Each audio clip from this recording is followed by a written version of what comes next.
اس کے اوپر حکومت لیت و لال سے کام لے رہی ہے، حالانکہ کمٹمنٹ دی ہے کہ آرڈیننس واپس لیا جائے گا، لہذا فوری طور پہ آرڈیننس واپس لیا جائے۔ اب اس کے اندر جو ایک تحریر ہے ہمارے پاس، وہ تحریر یہ بتا رہی ہے کہ جناب فلاں فلاں فلاں فلاں جو ہے وہ اس کے اندر کوئی سیکشن لکھے ہوئے ہیں اور ان کو وہ کہہ رہے ہیں جی اب ہم ختم کرنے جا رہے ہیں، اور مقدمات جو ہے وہ بھی ختم کرنے جا رہے ہیں، اور دیگر چیزیں جو ہیں وہ ایک تحریر سے لکھی ہوئی سامنے آئی ہے، لیکن لوگ اس کے اوپر تحفظات کا اظہار کر رہے ہیں۔ لوگ کہہ رہے ہیں جی جب تک عمل درآمد مکمل طور پہ نہیں ہوتا ہم پرامن نہیں ہوں گے۔ کشمیر کے شہریوں کا کیا ہے؟ آج آپ نے ان کے قیدی چھوڑ دیے، آپ ان کی کل بات مانیں گے نہیں تو وہ پرسوں دوبارہ نکل کے سڑکوں پہ آ جائیں گے، پھر وہ انٹری پوائنٹس کی طرف آ جائیں گے، اور یہ دنیا کے اندر ایک بڑی خبر بنتی ہے۔ تو پاکستان جو ہے وہ بہت عجیب طریقے سے پاکستان کی ریاست پھنس گئی ہے، پاکستان کی حکومت پھنس گئی ہے، اور انہیں یہ مطالبات تسلیم بھی کرنے پڑتے ہیں، نہیں کرتے تو وہ احتجاج کرتے ہیں، مطالبات تسلیم کرتے ہیں تو آئی ایم ایف ڈانٹتا ہے، اور حکومت کے بعد اتنے پیسے نہیں ہے، اتنی نالائق اور نکمی حکومت ہے کہ انہوں نے پاکستان کو اتنا غریب کر دیا ہے اور پاکستان کی معیشت کو وہاں پہنچا دیا ہے کہ جن طبقات کو ماضی میں سبسڈی دی جا رہی تھی اب انہیں سبسڈی دے نہیں پا رہے۔ دوسری ایک اور بڑی چیز ہے ناظرین، وہ یہ ہے کہ سانحہ 26 نومبر کے حوالے سے حکومت بہت زیادہ حساس ہوتی چلی جا رہی ہے۔ اسٹیبلشمنٹ اور حکومت کا خوف بہت زیادہ بڑھ رہا ہے، کیونکہ 12 لاشیں پاکستان تحریک انصاف کے پاس ہیں، اور جو لاشیں غائب ہیں ان کے بارے میں ابھی تک کچھ پتہ ہی نہیں ہے۔ میں لاشیں غائب ہیں کیوں کہہ رہا ہوں؟ اس لیے کہہ رہا ہوں کہ لوگ لاپتہ ہیں۔ جب لوگ لاپتہ ہیں تو ہمیں تو نہیں پتا کہ وہ زندہ ہیں یا شہید ہو گئے ہیں۔ یعنی جو لوگ، یہ ڈیٹا تو حکومت نے دینا تھا نا کہ جناب اتنے بندے ہیں جو ہم نے گرفتار کیے ہیں، اس کے علاوہ ہمارے پاس کوئی نہیں ہے، یہ ان کے سارے نام ہیں، یہ نام ہم آپ کے ساتھ شیئر کر رہے ہیں، ان کے علاوہ آپ چیک کر لیں، آپ کا کوئی بندہ ہمارے پاس نہیں ہے۔ تو پھر پاکستان تحریک انصاف ڈیٹا دیتی کہ جناب ہمارے اتنے بندے غائب ہیں۔ ابھی وہ کہہ رہے ہیں جی 100 سے زیادہ بندے ہمارے غائب ہیں۔ اب وہ جو بندے 100 سے زیادہ غائب ہیں، جو جیلوں میں بھی نہیں پتا چل رہا کہاں پہ، تھانوں میں بھی نہیں پتا چل رہا کہاں پہ، نہ وہ اپنے گھروں کو پہنچے ہیں، تو وہ بندے گئے کہاں پہ؟ اب اس کے بارے میں دو رائے ہیں، یا تو ان کو لاپتہ کر دیا گیا ہے، اغوا کر لیا گیا جبری طور پہ، یا پھر وہ شہید ہو گئے، ان کی لاشیں غائب کر دی گئی ہیں۔ اب ان چیزوں کو لے کر جب صحافی سوالات اٹھا رہے ہیں تو کیا غلط کر رہے ہیں؟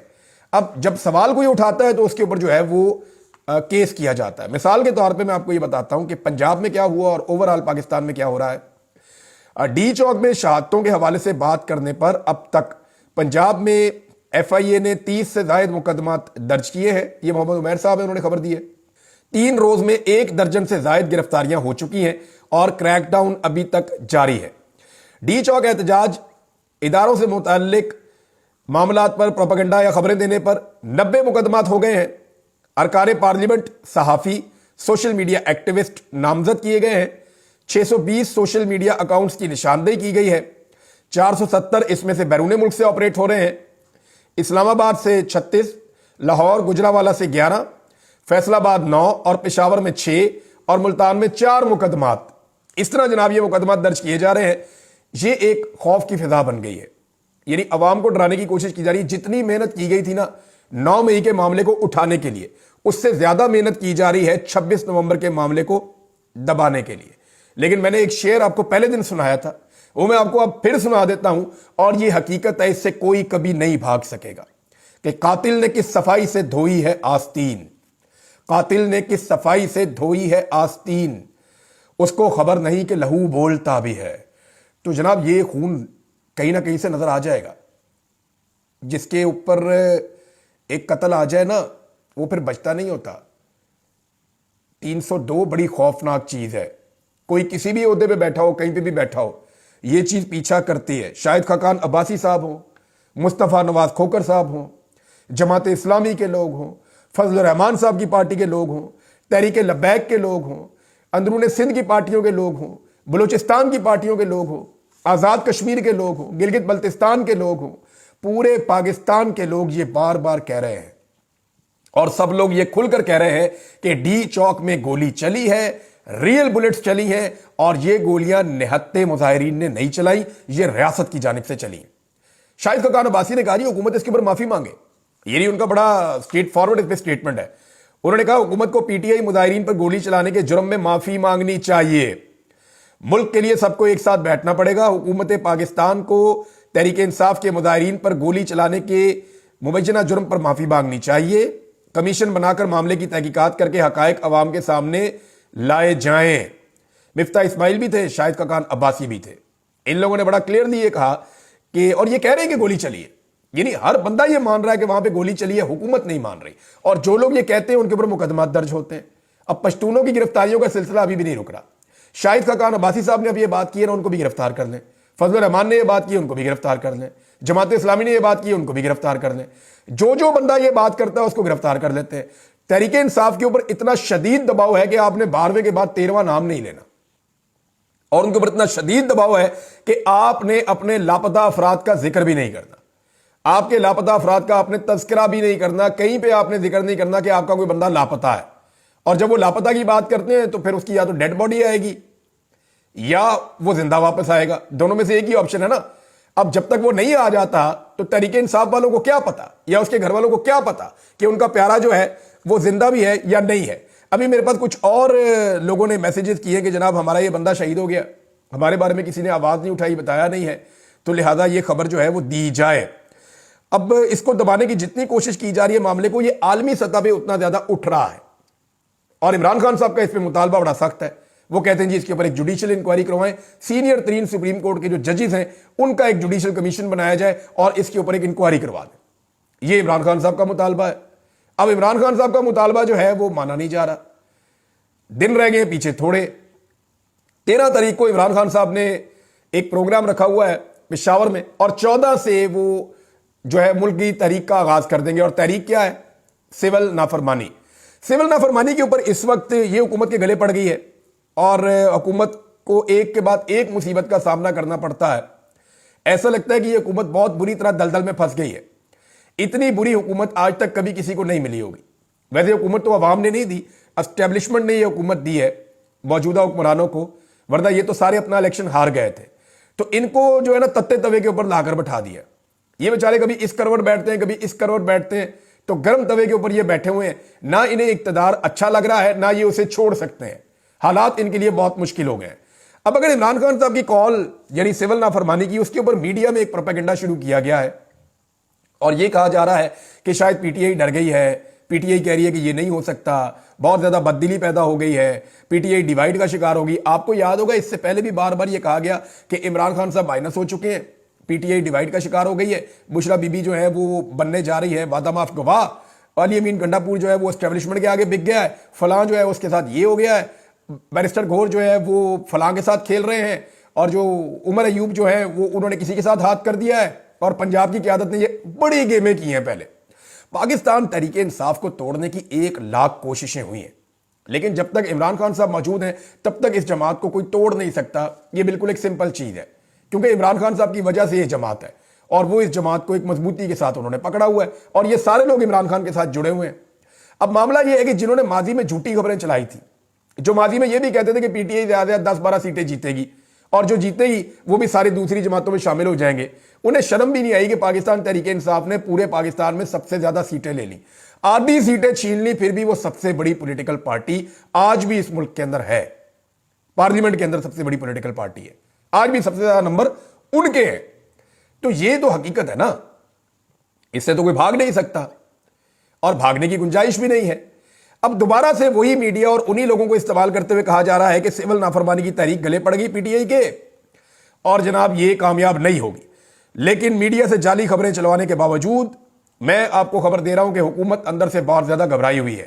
اوورسیز پاکستانی جو پیسہ بھیجتے ہیں اس کی وجہ سے حکومت کا کافی نظام چلتا ہے, لیکن اگر اوورسیز پاکستانی جو پیسہ بھیجتے ہیں اس میں وہ کمی کر دیتے ہیں, یعنی وہ ضرورت کا پیسہ بھیجیں گے, چیزیں خریدنا بند کر دیں پاکستان میں, پراپرٹیز لینا فی الحال بند کر دیں پاکستان میں, یا اضافی پیسہ جو پاکستان میں وہ ٹرانسفر کرتے ہیں ہر مہینے مختلف ملکوں سے, اگر وہ پیسہ پاکستان میں ٹرانسفر کرنا اور بھیجنا بند کر دیتے ہیں تو ایسی صورت میں اس حکومت کے لیے بہت بڑا اکنامک مسئلہ پیدا ہو جائے گا. آئی ایم ایف بھی ان کی مدد نہیں کر پائے گا اگر تو وہ ایسا کر دیتے ہیں. اور عمران خان صاحب کی کال کے اوپر وہ یہ کر گزرے کوئی بعید نہیں ہے, وہ یہ کر بھی سکتے ہیں. حکومت کا ڈر بتا رہا ہے کہ حکومت کو لگتا ہے کہ یہ ہو جائے گا. اگلے مرحلے میں عمران خان صاحب اور کیا کر سکتے ہیں؟ عمران خان صاحب لوگوں کو کہہ سکتے ہیں حکومت کے واجبات ادا نہ کریں, یا حکومت کے ساتھ کوآپریٹ نہ کریں. لوگ پہلے ہی بہت تنگ ہیں, ہر چیز کی قیمت 3-3 4-4 گنا ہو گئی ہے. لوگ تو لگتا ہے ایسی کسی کال کا انتظار کر رہے ہیں, اور اس کا امپیکٹ خیبر پختونخوا پورا ایک صوبہ ہے.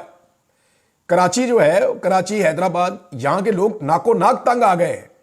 آپ کا جو اپر پنجاب ہے یا آپ کا جنوبی پنجاب ہے, یہاں پہ بھی لوگ سینٹرل پنجاب میں آپ ڈنڈے ڈنڈے مار کے کچھ کر کے آپ لوگوں سے زبردستی بل لے لیں گے, لیکن آپ ہر جگہ نہیں لے پائیں گے. لاکھوں کی تعداد میں لوگوں کے میٹر نہیں کاٹے جا سکتے گیس کے اور بجلی کے.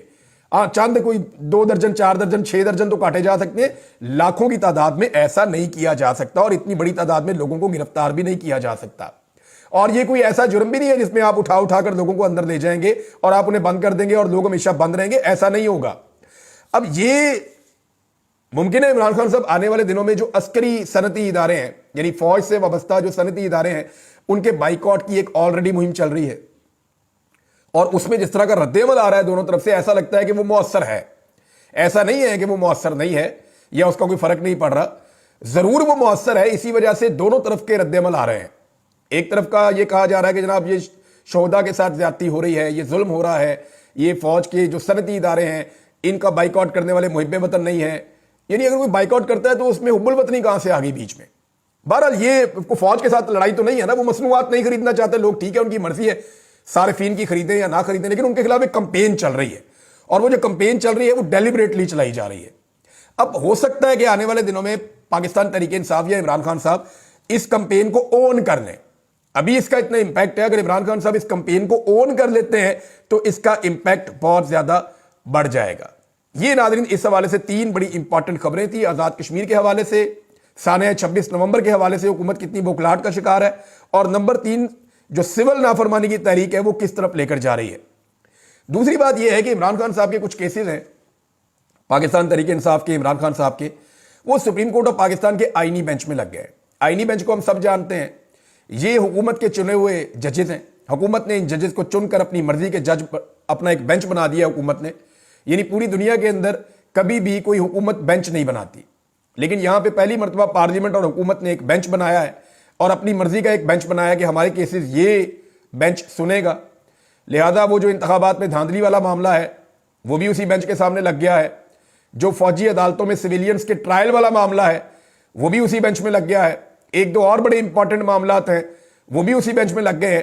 سوال یہ پیدا ہوتا ہے کہ پاکستان تحریک انصاف کے وکلا اس بینچ کے سامنے پیش ہو کر اپنے بات چیت کریں گے, دلائل دیں گے, یا وہ اس بینچ کو تسلیم نہیں کریں گے, کیونکہ یہ بینچ 26ویں متنازع آئینی ترمیم کے نتیجے میں وجود میں آیا. تو جس ترمیم کو ہی پاکستان تحریک انصاف نہیں مانتی اور جس کے خلاف وہ کمپین چلا رہے ہیں, جس ترمیم کے خلاف کمپین چلاتے ہوئے انہوں نے اپنے لوگ شہید کروا دیے, بڑی قربانیاں دی ہیں, کیا اس ترمیم کے نتیجے میں بننے والے بینچ میں پاکستان تحریک انصاف اپنے مقدمات چلنے دے گی یا اس کے اوپر عدم اعتماد کا اظہار کرے گی؟ یہ بہت امپورٹنٹ ہے. دوسری جانب جسٹس منصور علی شاہ صاحب جو ہیں وہ ایک کے بعد ایک کوئی نہ کوئی ہتھوڑا چھوٹا موٹا چلا دیتے ہیں. ان سے جب پوچھا گیا تو انہوں نے کہا بھاگنے والے نہیں ہیں, سسٹم کے اندر رہ کر بہتری کے لیے کام کریں گے. یہ بڑی زبردست بات ہے. اور منصور علی شاہ صاحب نے بچوں کے حوالے سے بات کرتے ہوئے تقریب کے اندر بار بار یہ کہا کہ آئین کے اندر ایک آرٹیکل ہے, اس کا انہوں نے حوالہ دیا بچوں کے حوالے سے, اور انہوں نے سامنے بیٹھے ہوئے جج سے کہا کہ آپ اس کی تشریح کیجئے کیونکہ میں تو اب کر نہیں سکتا, اور مجبوری ہے کہ میں نہیں کر سکتا, کیونکہ دیکھیں اب تو آئینی عدالت ہی تشریح کرے گی آئین کے معاملات کی, باقی ججز تو کر نہیں پائیں گے. چاہے بچوں کے حقوق ہوں, چاہے خواتین کے حقوق ہوں, چاہے تعلیم کا معاملہ ہو, چاہے بنیادی انسانی حقوق ہوں, یہ سارے معاملات تو اب چلے جائیں گے آئینی عدالت کے اندر. ارشد شریف شہید کا کیس بھی آئینی عدالت میں لگ گیا. مجھے نہیں سمجھ آتی, وہ ایک فوجداری مقدمہ ہے. ارشد شریف شہید کے اوپر بہت سارے مقدمات پاکستان میں کیے گئے, ان کے لیے پاکستان میں زمین کو تنگ کر دیا گیا. ان کی والدہ نے باقاعدہ ایک FIR کے لیے درخواست دی ہوئی ہے, اور وہ یہ کہتی ہیں جناب ہمیں یہ چیزیں پرابلم دے رہی تھی, اور یہ حالات و واقعات تھے جن میں ارشد شریف کو پاکستان چھوڑنا پڑا. پھر انہیں دبئی چھڑوایا گیا, پھر جس ملک میں وہ پہنچے وہاں پہ ان کو قتل کر دیا گیا. اب یہ ایک فوجداری معاملہ ہے, یہ آئینی عدالت میں چلا گیا ہے. مجھے سمجھ نہیں آتی کہ آئینی عدالت اس معاملے کو کیوں سنے گی. یہ بھی ایک امپورٹنٹ فیکٹر ہے. آنے والے دنوں میں ان چیزوں کے اوپر ہم اور بات کریں گے. اس ویلاگ کو یہاں روک لیتے ہیں, اور انفارمیشن ہے میرے پاس لیکن وہ آپ کو شیئر کرتا ہوں اگلے ویلاگ میں. اب تک کے لیے اتنے, اپنا خیال رکھیے گا, اپنے چینل کا بھی. اللہ حافظ.